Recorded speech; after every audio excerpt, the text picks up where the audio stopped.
Nick Caserio spoke to the media today. I pared down some of my favorite responses from Nick, and we'll get to all of those. First one that I am allowing myself to get excited about was when he was asked about Joe Mixon. And lest any of you accuse me of blowing something out of proportion or something, we have to establish where I was with Joe Mixon. In my mind, Joe Mixon, I'm not expecting him to come back, and that's not based on anything other than the paucity of information we have about him. So it's psychologically easier for me to just think, you know what? Nobody knows what the hell's going on. We don't know where he is. He's not at the facility. Just forget about Joe Mixon. Here's Nick Caserio when asked about Joe Mixon today. Yeah, I think probably over the next few weeks we'll probably have a better idea. He's making progress, so I wouldn't put a particular timetable on it. So I think over the next 3-4 weeks, probably get a little more information here, kind of see how he's progressing. But taking one day at a time. But I think once we kind of get to that period, probably have a better sense of which way it's going to go, for the duration of the year. Yeah, okay. I mean, so I don't know. Maybe I'm guilty of just blowing that up too much. I honestly, the fact that he said he's making progress and that they're going to make a decision within a few weeks, I would still lean towards it. It feels like one of those things where, man, maybe there's a surgery that he could have, but he wants to just wait and see if he can actually make a go of it this season. Part of this, my optimism is maybe fueled by Isaac Paredes, who was in that same boat where he could have, or at least that same possible boat where he could have had the surgery and been done for the year, but he wanted to press and see if he could make it for the playoffs. That potentially maybe that's where we are with Joe Mixon. In the meantime, I'm very happy with how Nick Chubb has come along. I think Nick Chubb looks more explosive now than he did during training camp. I wasn't lying to you during training camp when I said that, he looked like he was strong. It looked like he had good vision, but it didn't really look like he had pop and explosion. He doesn't look like classic Nick Chubb, but I think he looks better than he did during training camp. I don't know if he would have made that touchdown run that he did versus the Ravens in training camp or if he would have been capable of it. So that's good. Woody Marks obviously coming on. British Brooks being a factor all of a sudden. I'm good with that right now, but Joe Mixon would be rocket fuel to that, and it would be awesome if it could happen somewhere around the middle of the season. So fingers crossed on that. Caserio on the offensive line. I've got a graphic that I just ran across that I want to show you after this, but this is Caserio on the offensive line and how they've done so far. Yeah, overall, that group's done a pretty good job. So we had some moving parts early in the season. When I got hurt there Thursday before the Rams game, then we had to shuffle things around. So I think the group that's been out there over the last however many weeks, they've played pretty good football. Ed's done a pretty good job. He's played really good football. Sometimes a change of scenery is good for everybody involved, probably in that situation. He's played good football. I don't know, he's like one of the top-ranked guards in the league or something ridiculous. I'm not saying he's the best guard in the league, but he's played good football. So Titus has played competitively. Jake's done a good job. So, Lakin and Juice have kind of rotated in there a little bit at left guard. And I think the more that Tay has played, the better he's played. He's made some, call it, younger player mistakes, which that comes with the territory. But it's a good kid, good attitude, builds on some of the things that he continues to do well. So, overall, the group has worked well together, making progress. Cole's done a pretty good job with that. Okay.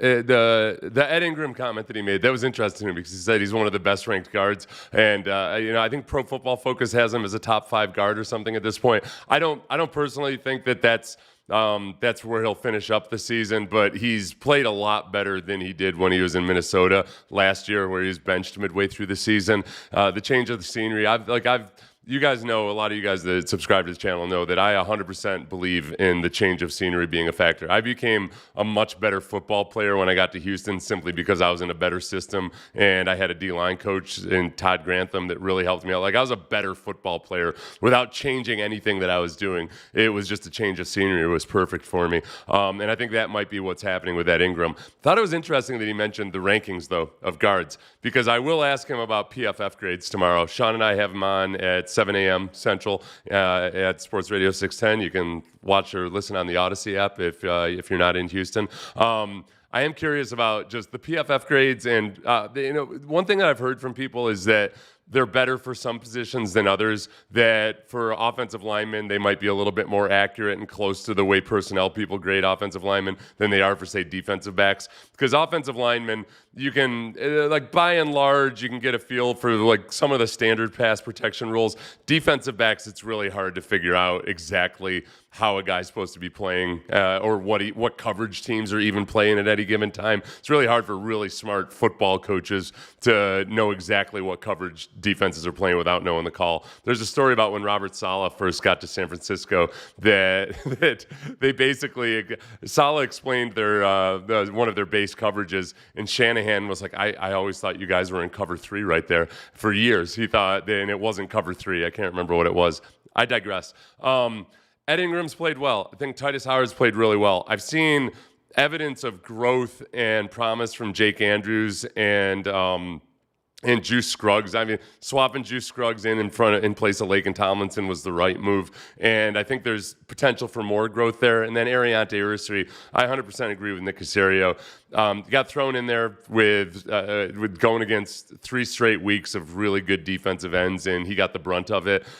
The danger in that is, hey, we could have said the same thing about Kenyon Green his rookie year. Remember, he saw just a gauntlet of some of the best defensive tackles in the league. But I think Ariante Ursery is much more of a technician. I can see the potential and just the way he uses his body and his length. I'm really optimistic about Ariante Ursery for the long term, certainly, but hopefully he can just continue to improve as the weeks go by. This is the graphic I wanted to show you. And when I tweeted this out or retweeted, I said I almost strained an eye muscle trying to look in an unfamiliar quadrant for offensive line. So if you look at this, it has run blocking, running back rush yards before contact per carry on the horizontal axis, and it's got pressure rate allowed on the vertical axis. And this passes the eyeball test. It's got the Texans right there in the lower right quadrant. Better at run blocking than they are at pass blocking, but not extremely below average in the pass blocking. I think one thing that's helped there is CJ's been getting rid of the ball really quickly. This last week was one of the fastest he's ever been to get rid of the ball. We saw that in the previous couple of weeks. This season in general, he's getting rid of the ball a lot faster than he was last season. Last year, he was like in the bottom third in terms of getting rid of the ball quickly. This year, he's been up near the top. And that helps. That makes the level of difficulty easier for the offensive line. But there have been far fewer free, unblocked guys in the backfield on run plays. And some of that's on Kayle and the types of plays that he's calling. There's more of a... with using less outside zone, there's less chances for there to be kind of schisms and gaps in the run blocking, and partly is the offensive line is getting more comfortable with it. So I've seen evidence of consistent growth on the offensive line. It's a much higher level of competition versus the Seahawks and the 49ers, and then again against the Jaguars than we've seen these last couple of weeks. But I'm cautiously optimistic about this. Speaking of Kayle, here is Nick Caserio on Kayle's development so far. It's evolved, so anytime any of us are put in a position for the first time, you're going to have to deal with some ups and downs, and it's a learning process. So we've all been there. You know, there's always a little bit of give and take, and, well, you want to try a little bit more of this, but maybe that's not the best thing for the team. Hey, maybe we're going to shift our focus a little bit here. Communicates with the players, trying to figure out, what's in their best interests, what makes them comfortable, because in the end, it's about the players. So did a good job. Glad he's here. And I cut that up a little bit, but I think I got the spirit of what he was saying. Nick can go a little bit long. I'm in that boat too. But this is what I get paid to do. I'm not getting paid to make roster moves. I make gesticulations, and it keeps things interesting. Kayle, the thing that he said there at the end about figuring out what's comfortable for players and what players can and cannot do, there's a few things here. I'm wondering if one of the elements of this offense that they want to have is choice routes, where the wide receivers have multiple options for what they're going to do based on the coverage they see.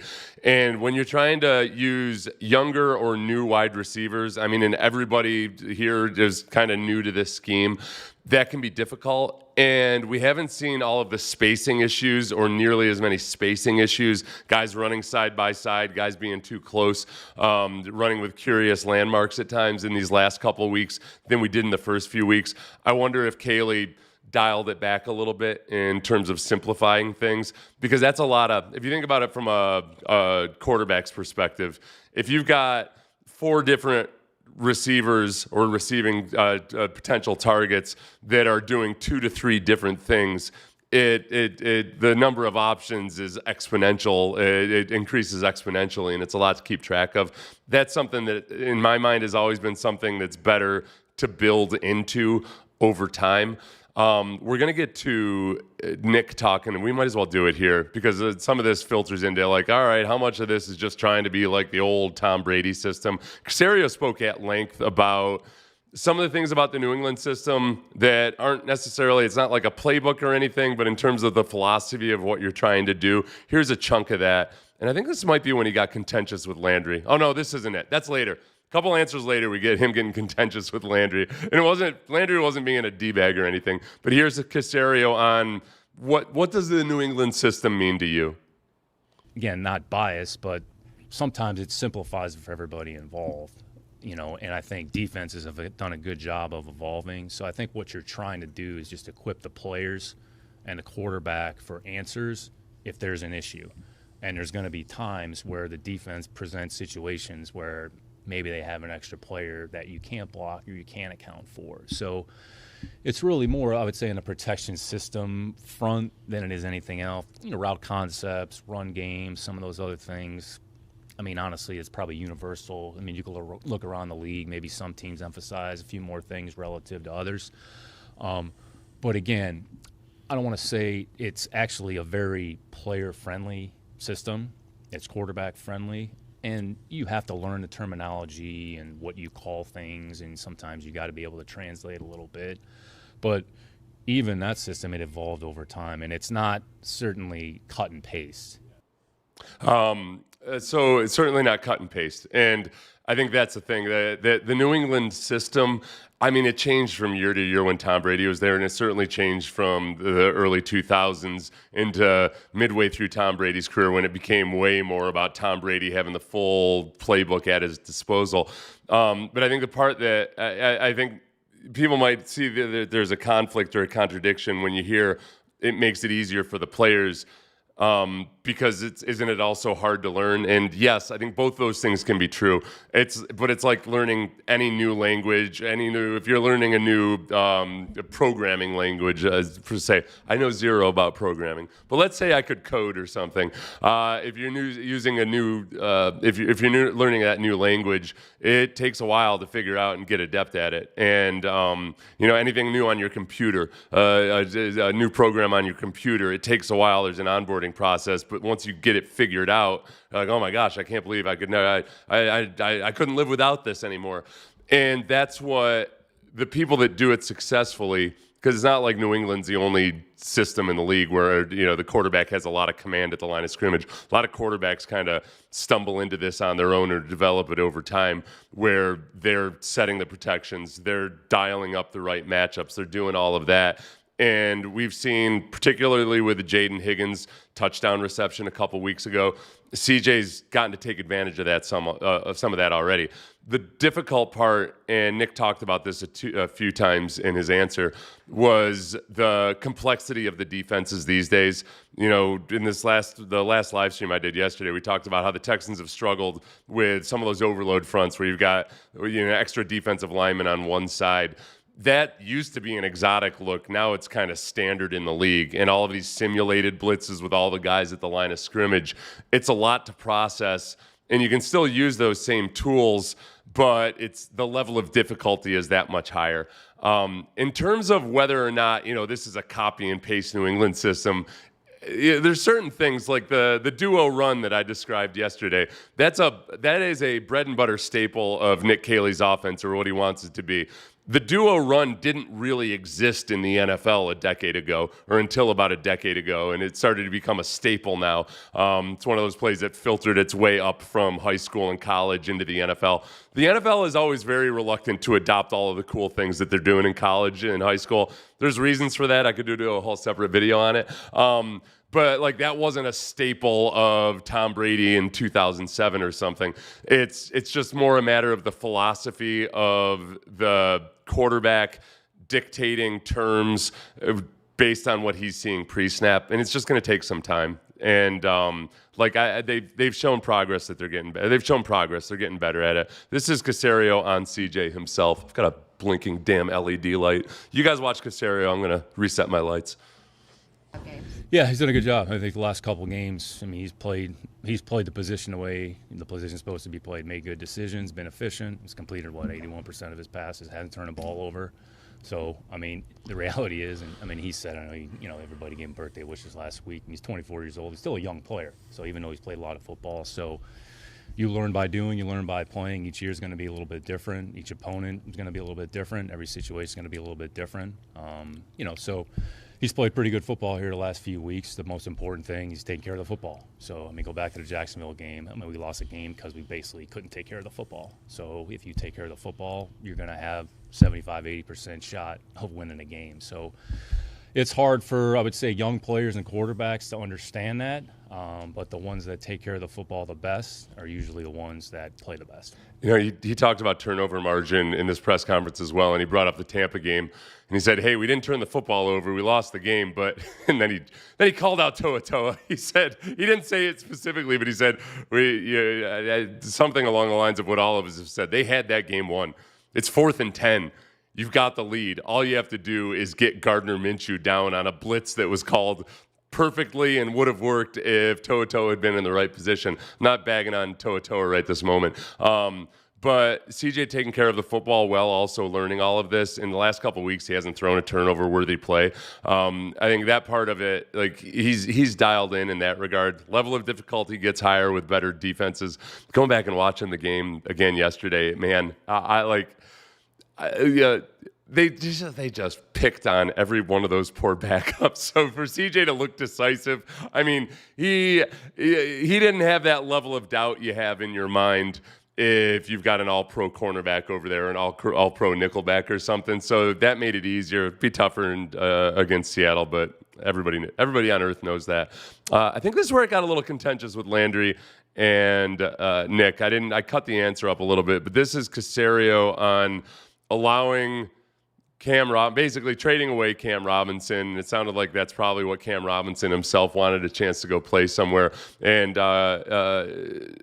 Landry asked basically, okay, like how do you figure out what's doing best for the player there? Which, okay, that's good for Cam Robinson, but it might hurt the team. Yeah, I mean, we have 4 starting tackles in the building. So right now, including Trent Brown. So, I mean, Cam's situation was, again, take all the information, evaluate it, and then in the end make the decision that we feel is best, for the team and everybody involved. So it's no different. Our philosophy is the same. So have discussions, have dialogue. D'Amico and I talk about it. In the end, whatever we feel makes the most sense, that's what we do. Nick is a starting tackle right now. I'm saying we have 4 tackles that have started in the NFL. Is that accurate? Is that not accurate? Yeah, I was just asking. I'm saying we have 4. Yeah, we have 4 tackles. Blake Fisher, Trent Brown. I mean, Trent started, 100 games in the NFL? So I'm saying we feel good about the people that are in the building. So, that's what we decide to go with. So each week we'll evaluate it and figure out what makes the most sense. I'll have a follow-up for Nick on that tomorrow morning. But the interesting part about this that I think gets lost in the wash a little bit was that Cam Robinson wasn't looking good during training camp early on. And the day that he got injured, Ariante Ursary was already slated to start in that practice. Now, that's not naming him the starter for the season or anything, but Cam Robinson went out there with the twos to start the practice and got injured while he was working with the twos. And the other little wrinkle on the other side of it is that, man, a couple weeks ago, Cam Robinson was active while Blake Fisher was inactive. And a week later, Cam Robinson's not on the team anymore. So it seems that the guy that's the most viable option was traded away. The thing that we never know about this is the conversations that Nick may have had when they signed Cam Robinson to a 1-year deal.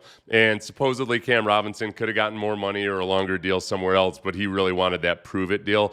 There is something to be said for, doing the right thing by the team is also being true to your word. And if the conversations with Cam Robinson at the time were something along the lines of, hey, we'll do a 1-year deal. We're going to, have a chance to start and play, et cetera, et cetera, et cetera. We don't know what's going to happen in the draft, but if we draft a tackle, we'll talk and we'll be flexible about it. You got to stay consistent with that, or otherwise you're going to end up like the Bengals, and nobody's going to want to do business with you, or nobody's going to take you at your word. So there's short-term needs, there's medium-term needs, and then there's the reputation of the organization. And I don't, I'm trying to figure out exactly how I'll phrase that question to Nick, because Nick can filibuster with the best of them. He can filibuster like a senator who's been in office for 28 years. I suspect that was more what was actually going on. And then I think Jonathan Alexander asked something about basically Caserio whiffing on Cam Robinson and C.J. Gardner-Johnson, just bringing guys in from the offseason. How does how is your strategy, in light of some of those things not working out? Yeah, for sure. I mean, team building in and of itself, there's nothing that's guaranteed. So, say NFL players, maybe you have a little more information based on relative being able to see them play. Draft players, there's some risk involved. So, honestly, you really don't know how it's going to go with any player. The reality is we're going to take shots on goal. Some shots are going to hit, other shots are going to miss. So, I mean, I would say it doesn't really change. The overall team building philosophy, it's never linear. And then he went on for a while longer. That part of it, the shots on goal, and sometimes you're going to swing and miss. It reminded me of the old Warren Buffett quote. They said, we're going to sign somebody to a policy at Geico this morning, and he's going to get in a car accident this afternoon. You play the numbers, and you're never going to win on every single transaction that you make in business or in football. I added the part about football. That wasn't Warren Buffett. But I think it comes down to track record and like how much money are you spending on guys that aren't helping your team anymore and that didn't work out. I'm cool with the C.J. Gardner-Johnson gamble. I think they went into it knowing they knew exactly what they're getting into with C.J. Gardner-Johnson. Just from conversations with people within the Texans, like they knew the risk and that it can be an ecosystem disruptor if you don't do it right. Going back to Caserio's days at New England, I thought one thing that New England always did well was they would sign a guy like Albert Haynesworth, and if he ended up basically being all the worst parts of Albert Haynesworth, they get rid of him. And that's what they did with C.J. Gardner-Johnson for a relatively minimal risk. C.J. Gardner-Johnson was going to be cut in Philadelphia. Kenyon Green was going to be cut here. Ended up being a convenient way for both organizations to just to get it done and have some control in the matter. The Cam Robinson one, again, that's a whole nother dynamic, and I think they made a good move in bringing in Ed Ingram. Laken Tomlinson, probably not going to be considered a great move by the end of the year, but who knows? Maybe there's injuries we don't know about or something. But if they can end up with again, I'll bring up that graphic for anybody that just joined us. Not that this one graphic tells the whole story, but they've been a slightly below average pass protection offensive line or unit, and this includes the tight ends and the running backs, obviously. But they've improved a lot in terms of contact, yards before contact for the running backs. It's way, way better than it was with the Texans. Joe Mixon was one of the worst in the league in terms of, he wasn't the worst. He had the worst situation in the league last year in terms of how often he was hit in the backfield, and that's improved dramatically. So I've seen growth and progress along those lines. Somebody asked a good question. As a former player, let me get rid of that graphic first. As a former player, have you ever heard or seen or been a part of a situation like Mixon's? If you can't come back this year and if the injury wasn't football related, what is... sorry, I think it was...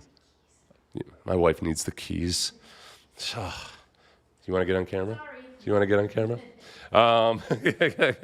Well, I've got to get rid of this graphic. So let's see. Okay. As a former player, have you ever heard, what are the money implications? Okay. Technically, it's a non-football injury. No technical about it. It's a non-football injury. Sometimes that matters whether he injured it while working out on his own at a facility versus in a jet skiing accident or something like that. Another dynamic also is if they think he's got a chance of playing, maybe if it was a jet skiing injury, but they want to be sure that he's cool and wants to come back and everything, you don't try to make it contentious. If it is a non-football injury that wasn't related to training, there's some things they can do to maybe still not be D-bags about it, but also get some cap relief, but it gets super technical. As far as I was in a situation where I had a mysterious injury. I tore my ACL. and ended up having all kinds of complications with the surgery. And this was long before the days before 24 hours on social media, news coverage and everything. But I ended up, from the course of October through June of the next year, I had 4 different procedures done. I had the original ACL graft taken out. I had a new one put in. I had to have another procedure done after that to clean some things up. And my leg was just atrophying the entire time. So by the time June rolled around, my left leg looked like a cross-country runner's. My right leg was incredible. I was quadzilla on my right leg, but my left leg was just a complete mess. And I think it ended up being in the paper sometime around then that, like, okay, it turns out Seth Payne might not be available this year. And I think the team didn't expect me to play that year. I found out later on. They were kind of like, we could probably just, Seth's probably a goner. I ended up playing that year. I think I played every game. I ended up starting by a few games into it. But it was genuinely... the organization genuinely didn't know. They wouldn't have been able to say, if they got up in the media and said, yep, Seth's going to play every game or Seth's not going to miss any game, they would have been skewered one way or the other because they just flat out didn't know. It was a bit of a medical mystery for a while. And, I came back and played a few more years, and I played well that year. So that's where I'm hoping that's what it is with Joe Mixon, that there's just some kind of a complication that made things go a little bit slower, and they might not know for sure exactly what's going to happen with him, but there's always a chance. Keep hope alive, Joe Mixon. Keep hope alive. Like, subscribe, all that stuff. Thanks, everybody.